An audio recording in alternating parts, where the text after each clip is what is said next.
अगर आपको कहानियां सुनना पसंद है तो आप हमारे YouTube चैनल मैजिक मंत्रा को जल्दी से सब्सक्राइब कर लीजिए ताकि आप रोजाना ऐसी ही मजेदार कहानी का आनंद ले सके।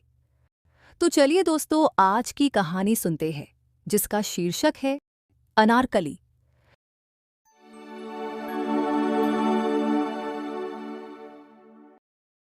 नाम उसका सलीम था, मगर उसके यार दोस्त उसे शहजादा सलीम कहते थे। गालिबन इसलिए कि उसके खद्दो खाल मुगलई थे और खूबसूरत भी थे। चाल ढाल से रौनक टपकती थी। उसका बाप PWD के दफ्तर में मुलाजिम था। तनख्वाह ज्यादा से ज्यादा 100 रुपये होगी, मगर बड़े ठाठ से रहता। जाहिर है कि रिश्वत खाता था। यही वजह है कि सलीम अच्छे से अच्छा कपड़ा पहनता। जेब खर्च भी उसको काफी मिलता, इसलिए कि वो अपने वालिदैन का इकलौता लड़का था। जब कॉलेज में था तो कई लड़कियां उस पर जान छिड़कती थीं, मगर वो बेइंतिहान बरतता। आखिर उसकी आंख एक हसीन लड़की जिसका नाम सीमा था लड़ गई। सलीम ने उससे राहो रस्म पैदा करना चाहा। उसे यकीन था कि वो उसकी इल्तफात हासिल कर लेगा। नहीं, वो तो यहां तक समझता था कि सीमा उसके कदमों पर गिर पड़ेगी और उसकी ममनूनो मुतशक्किर होगी कि उसने मोहब्बत की निगाहों से उसे देखा। एक दिन कॉलेज में सलीम ने श्यामा से पहली बार मुखातिब होकर कहा, आप किताबों का इतना बोझ उठाए हुई हैं, लाइए मुझे दे दीजिए। मेरा तांगा बाहर मौजूद है, आपको और इस बोझ को आपके घर तक पहुंचा दूंगा। सीमा ने अपनी भारी भरकम किताबें बगल में दाबते हुए बड़े खुश लहजे में जवाब दिया, आपकी मदद की मुझे कोई जरूरत नहीं, बहरहाल शुक्रिया अदा किए देती हूं। शहजादा सलीम को अपनी जिंदगी का सबसे बड़ा सदमा पहुंचा। चंद लम्हात के लिए वो अपनी खिफ़्फ़त मिटाता रहा। इसके बाद उसने सीमा से कहा, औरत को मर्द के सहारे की जरूरत होती है। मुझे हैरत है कि आपने मेरी पेशकश को क्यों ठुकरा दिया। सीमा का लहजा और ज्यादा कश्क हो गया। औरतों को मर्द के सहारे की जरूरत होगी, मगर फिलहाल मुझे ऐसी कोई जरूरत महसूस नहीं होती। आपकी पेशकश का शुक्रिया मैं अदा कर चुकी हूं, इससे ज्यादा आप और क्या चाहते हैं। ये कहकर सीमा चली गई। शहजादा सलीम, जो अनारकली के ख्वाब देख रहा था, आंखें झपकता रह गया। उसने बहुत बुरी तरह शिकस्त खाई थी। इससे कब्ल उसकी जिंदगी में कई लड़कियां आ चुकी थीं जो उसके अब्रू के इशारे पर चलती थीं, मगर ये सीमा क्या समझती है अपने आप को।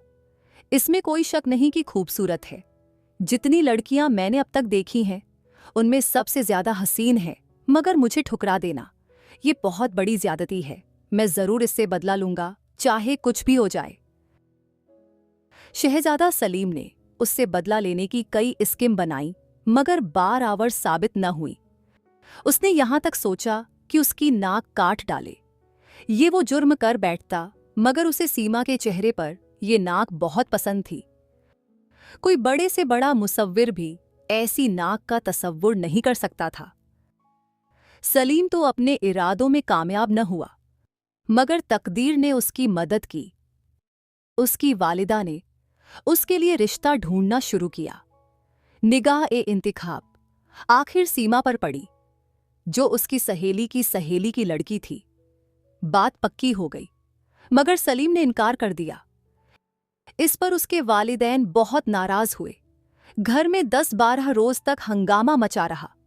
सलीम के वालिद जरा सख्त तबीयत के थे। उन्होंने उससे कहा, देखो, तुम्हें हमारा फैसला कबूल करना होगा। सलीम जिद्दी आदमी था। जवाब में ये कहा, आपका फैसला कोई हाईकोर्ट का फैसला नहीं। फिर मैंने क्या जुर्म किया है जिसका आप फैसला सुना रहे हैं। उसके वालिदैन को यह सुनकर तैश आ गया। तुम्हारा जुर्म कि तुम नाखल्फ हो। अपनी इजाजत पन्नूने एक बार वालिदैन का कहना नहीं मानते। उदूले हुक्मी करते हो, मैं तुम्हें राख कर दूंगा। सलीम का जोश ठंडा हो गया। लेकिन अब्बा जान, मेरी शादी मेरी मर्जी के मुताबिक होनी चाहिए। बताओ, तुम्हारी मर्जी क्या है?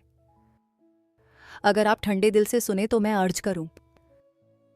मेरा दिल काफी ठंडा है, तुम्हें जो कुछ कहना है फौरन कह डालो, मैं ज्यादा देर इंतजार नहीं कर सकता। सलीम ने रुक के कहा, मुझे मुझे एक लड़की से मोहब्बत है। उसका बाप गरजा, किस लड़की से? सलीम थोड़ी देर हिचकिचाया। एक लड़की है। कौन है वो? क्या नाम है उसका? सीमा, मेरे साथ कॉलेज में पढ़ती थी। मियां इफ्तिखार उद्दीन की लड़की? जी हां, उसका नाम सीमा इफ्तिखार है, मेरा ख्याल है वही है। उसके वालिद बेतहाशा हंसने लगे। ख्याल के बच्चे, तुम्हारी शादी उसी लड़की से कहरार पाई है। क्या वो तुम्हें पसंद करती है? सलीम बौखला सा गया। ये सिलसिला कैसे हो गया, उसकी समझ में नहीं आता था। कहीं उसका बाप झूठ तो नहीं बोल रहा था। सलीम से जो सवाल किया गया था उसका जवाब उसके वालिद को नहीं मिला था। उन्होंने कड़क होकर पूछा, सलीम मुझे बताओ, क्या सीमा तुम्हें पसंद करती है?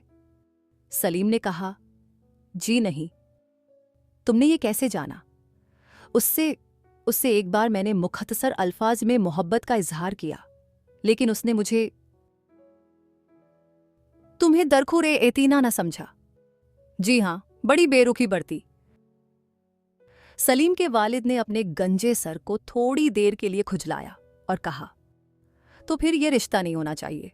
मैं तुम्हारी मां से कहता हूं कि वो लड़की वालों से कह दे कि लड़का रजामंद नहीं। सलीम एकदम जज्बाती हो गया। नहीं अब्बा जान, ऐसा ना कीजिएगा। शादी हो जाए तो सब ठीक हो जाएगा। मैं उससे मोहब्बत करता हूं और किसी की मोहब्बत अकारत नहीं जाती।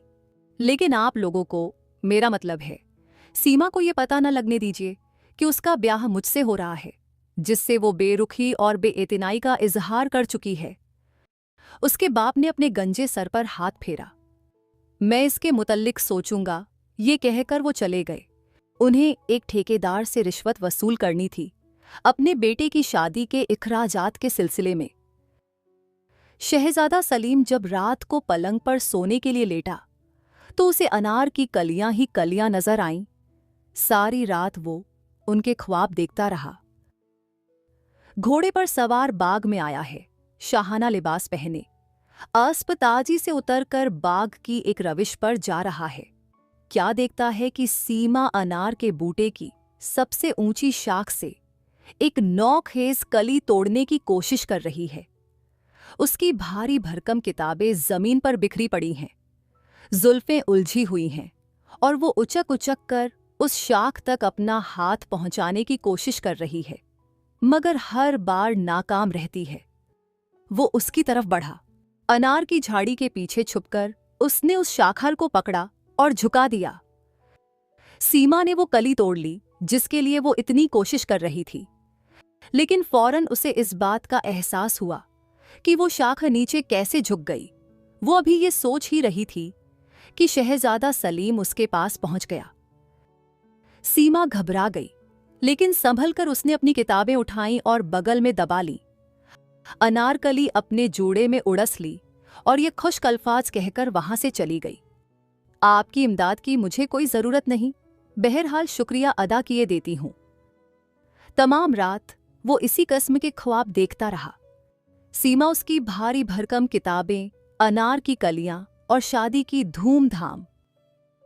शादी हो गई। शहजादा सलीम ने उस तकरीब पर अपनी अनारकली की एक झलक भी नहीं देख पाई थी। वो उस लम्हे के लिए तड़प रहा था जब सीमा उसकी आगोश में होगी। वो उसके इतने प्यार लेगा कि वो तंग आकर रोना शुरू कर देगी। सलीम को रोने वाली लड़कियां बहुत पसंद थीं। उसका ये फलसफा था कि औरत जब रो रही हो तो बहुत हसीन हो जाती है। उसके आंसू शबनम के कतरों के मानिंद होते हैं जो मर्द के जज्बात के फूलों पर टपकते हैं, जिनसे उसे ऐसी राहत, ऐसी फरहत मिलती है जो और किसी वक़्त नसीब नहीं हो सकती।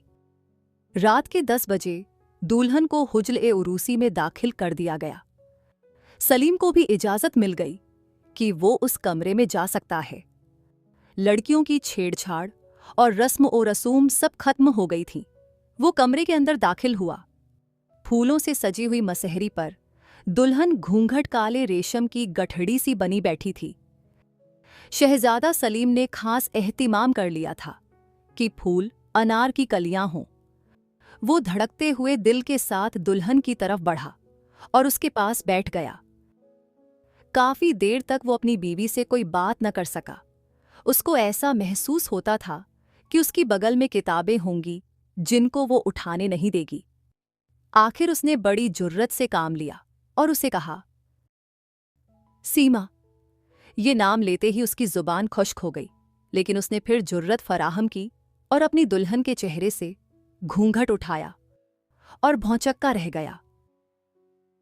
ये सीमा नहीं थी, कोई और ही लड़की थी जिसका नाम भी सीमा था। अनार की सारी कलियां, उसको ऐसा महसूस हुआ कि मुरझा गई हैं।